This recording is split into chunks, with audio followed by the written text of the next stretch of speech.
The views and opinions expressed on any program are those of the producers and/or the persons appearing on the program and do not necessarily reflect the views and opinions of FRC Media, Bristol Community College, or the City of Fall River.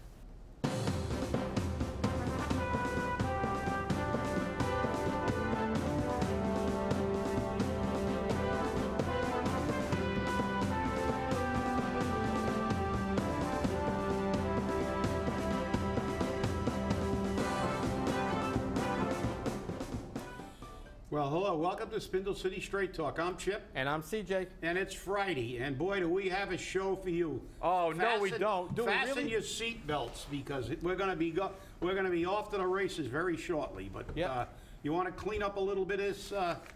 Yeah. Why don't we clean up a little bit of the ongoing trash going on in Fall River? Okay. First off, we got temporary lane closures coming to the Braga Bridge. Lane closures are coming back to the Braga Bridge, but this time just temporary. The Mass Department of Transportation will be implementing temporary lane closures on the Braga Bridge between exits 4 in Somerset and exit 5 in Fall River beginning August 28th, that's next week, and continuing through September 22nd. Hey, almost another month of lane closures. Yeah, and the way the state works, it may be a year. That's right. Send it to a year. But don't worry about it, everybody. They're saying it's part of the 2-year rotation, so I guess we're going to be looking at this for every 2 years. Now, this here really upsets me a little bit because we're trying to move forward into the 21st century. Yes. But the state gives us money to train people to be sewing machine operators in an industry that is failing. Yeah, it's virtually gone. We have people, you know, they're not going to get employment here because they want to go to places where they can pay 3 cents a day and not do anything. There's 6 million jobs in the United States that are going unfilled because of lack of skill training. And that's what we've got to focus on to get people to work, because these low-skilled jobs, they are going to be exported, and we can't. You know, it's bad enough that they're going to export that. We've got to try to get our people back to work, which will segue into what's going to be coming up. So get ready. We're almost there. Yeah, but they got $225,000 to train people to be sewing machine operators. Yeah. And here's a quote. The reason that we can do this is that the skill that is out on the floor is amazing. Soon to be able to encourage and bring back and reimagining the ideal of apparel coming back to the U.S. is really exciting. Yeah, and if you believe that one, I got a bridge to sell you. Brother and partner Owen Merrow said that his company has been hand-building sewing machines since 1838 and moved to Fall River because the textile heritage is so significant. That's our history. It's not our future. That's right. It's the past. We know we cannot compete with third world countries when it comes to unskilled labor. And we need people who have trades and jobs.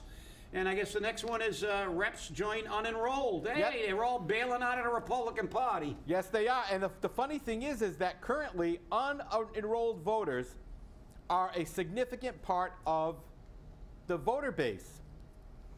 Yep. They represent the most voters in 132 out of 160 House districts.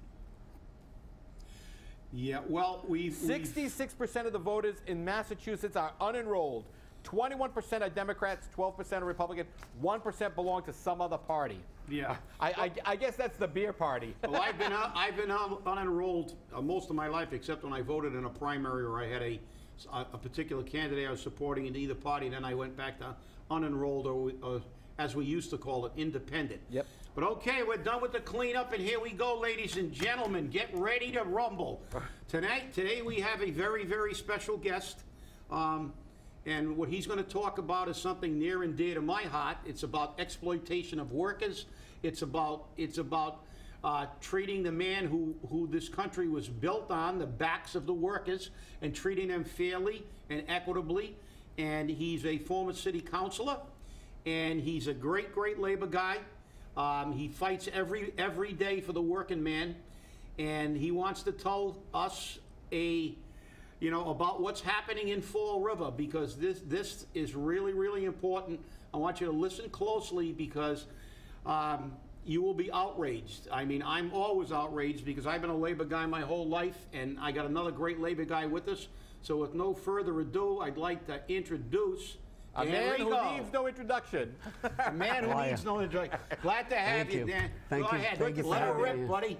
Give us the overview. Well, first of all, thank you for having me on your show today. It's great to be here. It's been a while since I've been in this studio, but at the same time, you know, I'm here to talk about something that's very near and dear to my heart, and it should be near and dear to every single citizen in the city of Fall River, because this is relevant to their tax dollars.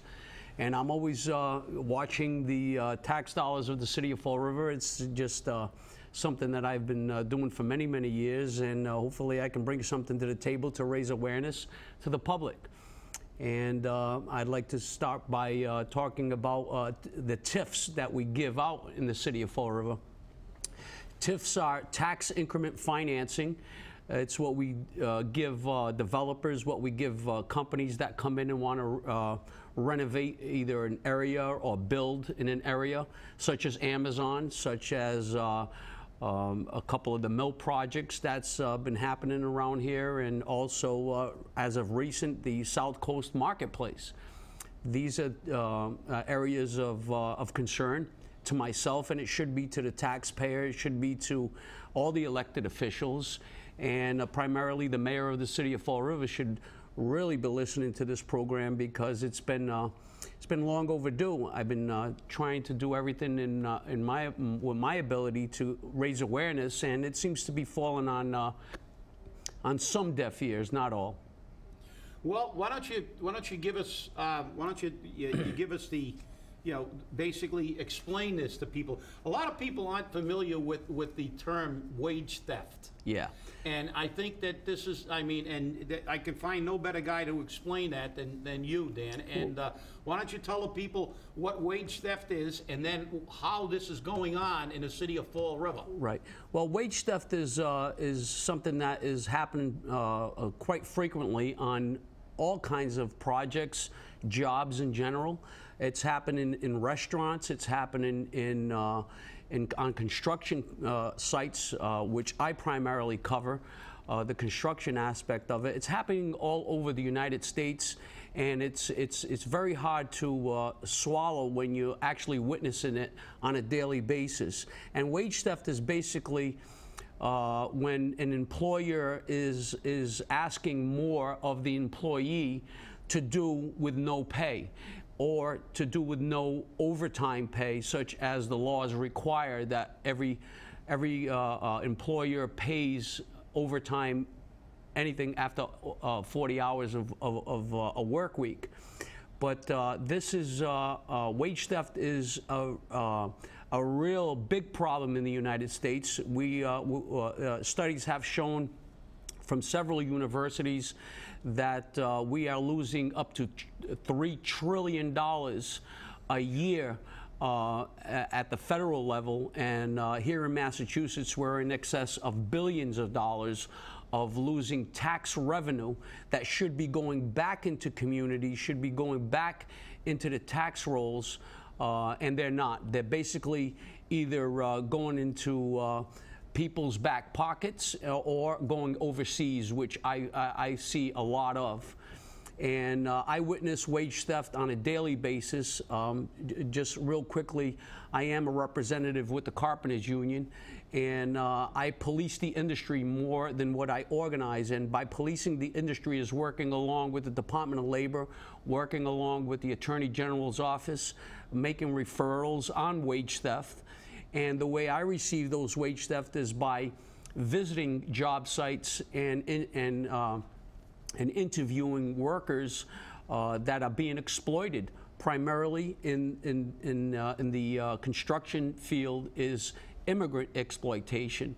The question of their immigration status is a federal issue. It's something that is not really readily talked of, but primarily the wage theft happens to immigrant workers who are here with questionable visa status. And what happens is these employers take advantage of these individuals, and sometimes at length they go months without a salary and with no health benefits, with anything. They end up in the emergency rooms of the city of Fall River, such as St. Anne's Hospital, Charlton Memorial, and they receive services because of an injury that happened on a job site. And this is an ongoing epidemic, what I call an epidemic, and it needs to be every elected official, every tax resident should know that this is happening right here in their backyard, such as what's happening at the South Coast Marketplace. Big TIF project, 20-year TIF on that project, and it's relatively done. These TIFs are welcomed by many communities to create a carrot, so to speak, for the developers and the construction companies to come in and develop these areas, which is a good thing. I'm not going to say it's not. There are TIFs that help cities, especially in affordable communities, such as gateway cities, such as Fall River, New Bedford, and certain areas of the Commonwealth that need this type of tax break in order to draw these developers to come in and create, such as we did with Amazon and Blunt Seafoods and various areas of the city, which the Office of Economic Development handles. And then the TIF board approves these TIFs.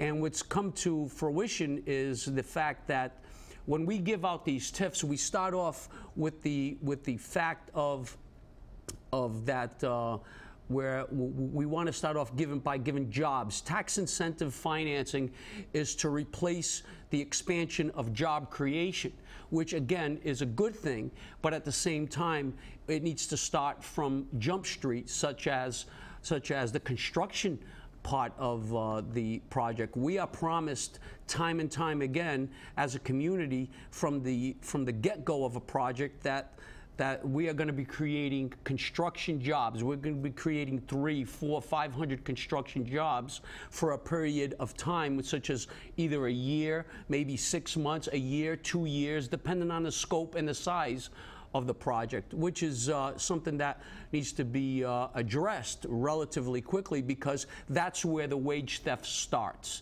It starts at the construction sites. It starts with construction companies exploiting immigrant workers on construction sites. And some developers, some construction companies turn a blind eye to all of this. And they basically say, well, as long as we're provided with a workers' comp certificate, is satisfactory to what we're required by law to do. And this is where the wage theft bill is currently in the houses of both state and state rep house. They're in process of starting this law, which is going to hold the general contractors responsible for what happens with the subcontractors.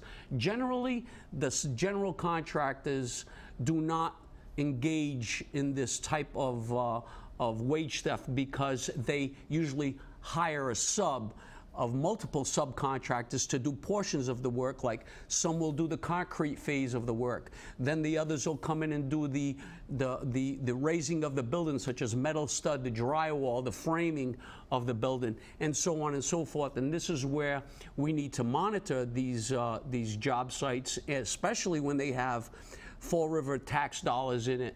And it's just not right. It's absolutely wrong that these individuals are not only being exploited, but they're getting paid way below any community standard wage, which should be awareness. And then we have the exploitation part of it, which is very near and dear to my heart. Being an immigrant myself, coming to this country in 1971, I came here to the country legally with the rest of my family, and here we are 47 plus years later. And you know, I see the exploitation. My heart goes out to the immigrants, in all honesty. They're here to try to make a living for themselves through however it means that they able to, but they fall victim to exploitation of contractors, subcontractors that exploit these individuals. All right, let's and that's, you know, now we got a great overview of what's going on, but now let's give the people, our viewers, a real example of what's just happening. Yeah, I want some specifics You here. mentioned the marketplace, and what did you uncover when you went down there to oversee? Let's give them like real dollar figures, like what they were being paid, how they were being paid, and what you found out about that developer and the people who he's using and where his affiliations were in other communities. That took a lot of digging, Dan. It did. But I think when we look at the actual numbers, and then it'll really bring home the fact that here we have a case of a city like Fall River that's always been a very, very, you know, a very difficult city to get jobs in, a place where the economy has always been stalled, a place that needs people to get jobs and have paychecks so they can go to our businesses, improve our economy. And you got this developer who's making millions of dollars on this development. And on the taxpayer. And on the taxpayer, and not paying. And now we have what's happening to these workers. Okay. Give us an example of what you found down there. Well, when the project started coming to fruition several years ago, this project's been in the making through the, I believe, the Flanagan administration. Then it turned into the Sutter administration, and now under the Jason Carrera administration.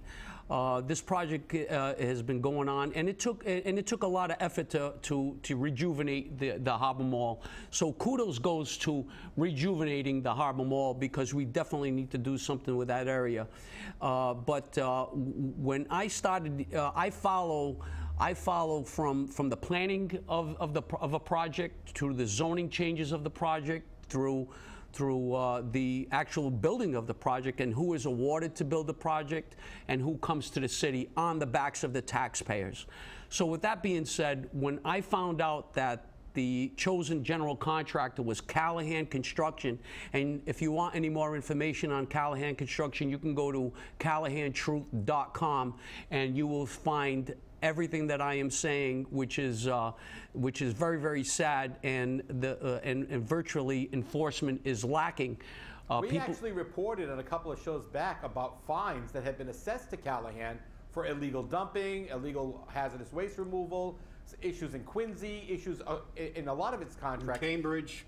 Cambridge he can't even do business in Cambridge, I believe, anymore. No. And Cohen, who is on the board in Cambridge, contracted this guy. What kind of scam is that? Well, and that's why I'm giving Mr. Cohen the opportunity to meet and sit down. So again, and not to defend the developer, because what we want to do is we don't want to create a precedent in the city of Fall River where it's going to scare developers away. We want to embrace developers as long as they have knowledge of what's going on. And Mr. Cohen has been recently receptive through the efforts of Senator Mike Rodrigues, who has made several phone calls, and Representative Paul Schmidt. They've been on board, and they realize. So when I found out that Callahan was going to have this project, Callahan has a history of hiring subcontractors that do exactly what I have just said, and that's exploit immigrant workers, letting their subcontractors exploit immigrant workers, and then at the same time not doing anything about it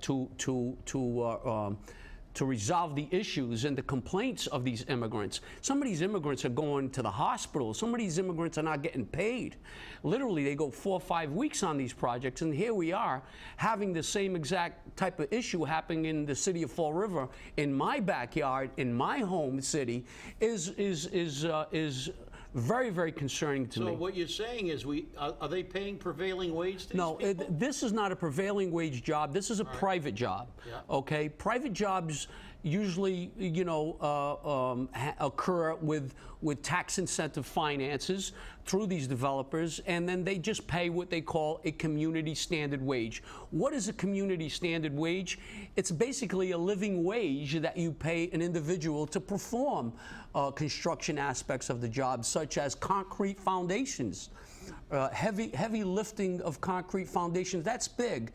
Framing, metal framing, drywall, these are all heavy construction projects, heavy timber construction that is you know, hard labor. Yeah. And what is the rate? I mean, what does a carpenter make in the non-union world? You know, they're making anywhere between $25 and $35 an hour. These immigrant workers are getting $12 an hour, just above minimum wage on doing this type of work. Why? Because they have no other choice. They know that they're going to be exploited, but something is better than nothing. And we, as individuals, as taxpayers, and primarily the elected officials, need to go to the rescue of what we call wage theft. And by rescuing this type of wage theft, you are actually holding the subcontractors and contractors responsible for having this type of wage theft and making sure that they comply with what they said they were going to comply with the TIF, tax incentive finance, by job creation. Job creation starting from the inception of the project. We have companies at that project that are coming from all walks of life, especially Rhode Island, which is an issue that I have, because when you are awarded a TIF, we're told that we're going to create several hundred jobs for Fall River residents. This Callahan Construction had a job fair at this project. To my knowledge, there hasn't been one hire from that job fair on this project. And they must have had over 100 people, 100 men and women go there to work on the construction part of this project, such as our kids from Diamond High School and New Bedford Voc and Berkeley Voc. These are kids that are just coming out of the trade schools trying to get a job on a tax break job for the developer and can't get on. Why? Because the subcontractors are coming from Rhode Island with the exploitation of the immigrant workers, and that should be of grave concern. Yeah, and of course they're being paid extremely low wages. Extremely. And even if they were in the city, they wouldn't have enough free cash to really impact the economy. But these people they're going to take the little money that they make back to Rhode Island. Absolutely. And the key question is, I know that you're really pushing. Now, you tried to get this resolved. You notified the mayor, correct? Yes, I did notify the mayor. And you told him all about this thing, which is, as you said, outrageous. Look, as a taxpayer, I know that TIFs, unfortunately, are necessary, but I understand that the taxpayer takes it on the chin, because we're picking up that tax burden, because that goes into the the 2.5 prop, because that's more. But as you said, we're going to bring in industry, but it should be a quid pro quo. We should be getting jobs for our people. Correct. Jobs that stimulate our economy. Correct. Give our people, give our kids from Diamond, even work experience so they can pursue their careers in the trades, and so this should be, as far as I'm concerned, this should be a top priority in fixing this, because there's no reason for contractors and developers who are making millions, literally millions and millions of dollars. That's right. To pay people $12 an hour. Hundreds of millions. Yeah, hundreds of millions of dollars. So why don't you tell me what you tried? What did you do did you contact the mayor? Yes, I did. While the project had just started, I did make a couple of appointments to meet with Mayor Carrere, and we sat down in his office, myself and another colleague of mine, to let him know what the practices were of the general contractor who was chosen, and to raise awareness to the administration. I felt that going to the mayor first and foremost was very important. This way he could head it off as the mayor and chief executive officer of the city of Fall River. And then I went to the rest of the city councilors. All city councilors in the city of Fall River are aware of what's going on, and along with all the state reps are very, very well aware of what's going on. And also Ken Fiola from the Office of Economic Development is aware of what's going on. I have brought this to everybody's attention, unfortunately to no avail, and that saddens me. I explained to the mayor exactly what was going to transpire on that project, because I've been following the general contractor for many, many years, along with my organization, and we've been witnessing this, and we expect that our elected officials are the ones that are going to come and put the thumb on the throat of these individuals and say, you're not going to break any laws, such as the mayor stated. The mayor said, I will not condone any law breaking, labor laws on any TIF projects, and if I was to come if I was to come with the information to him in regard to what was happening, he would then in turn intervene and make it right, so to speak. And how do you make it right? Well, the mayor needs to contact the developer, make the developer aware, which Mr. Cohen and Mr. Gollop have been made aware of what's going on their project. Also raising awareness to Callahan Construction that they need to pay attention to what's going on with their subcontractors. And to date, I still haven't heard anything from the mayor. The mayor just completely is ignoring any type of message, any type of text message, any type of meetings that we've had. It's just being ignored. And we need to head this off because, in fact, it's the taxpayers' dollars that they were promised jobs. How many of us have witnessed homeless people holding signs out on Plymouth Avenue, out on these, directly across from this project? You have Americans holding homeless signs up because they cannot find a job. Why can't they be on these projects? Why can't we reach out to these individuals and put these individuals to work? Well, that's a great question, Dan. But as you said, you contacted the mayor. It's been quite a while now, right? Yes, I contacted the mayor a few days ago, and I contacted him. I believe it was I have a date here.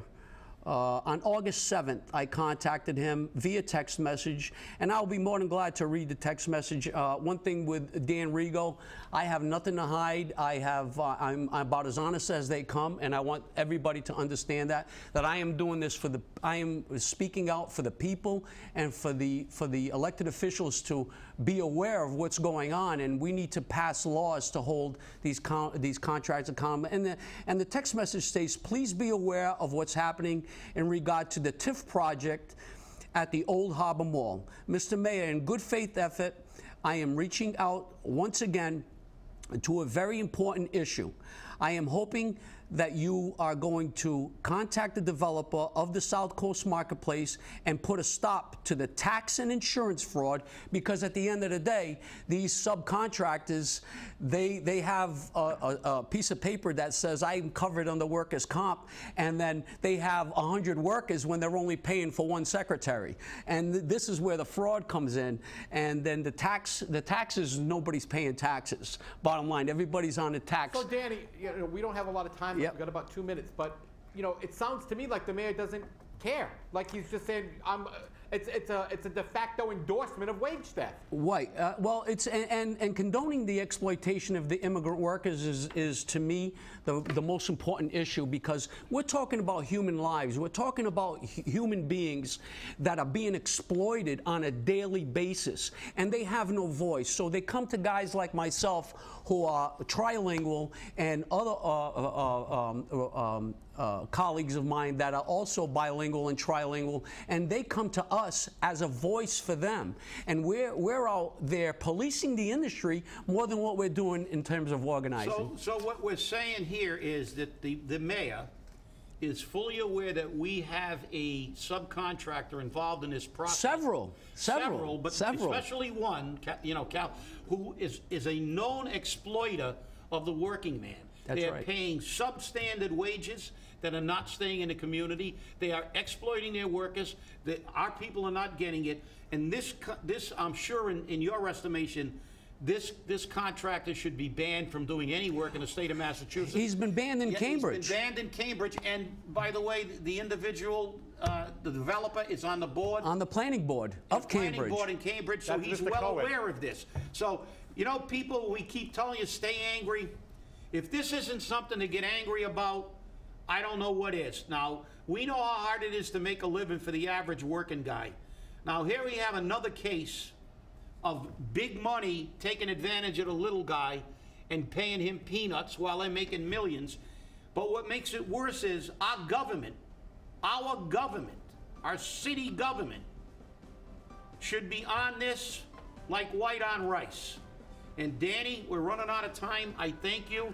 This is not going to go away. We will discuss this again. And people, stay angry. Danny? Thank you very much for having me. And Danny, we're going to have you back another time because we want Sure. more of this, because I know there's other projects in this city that are doing the same thing. absolutely. Great. We will be doing Thank a you very follow-up much. on this. Yes, thank you.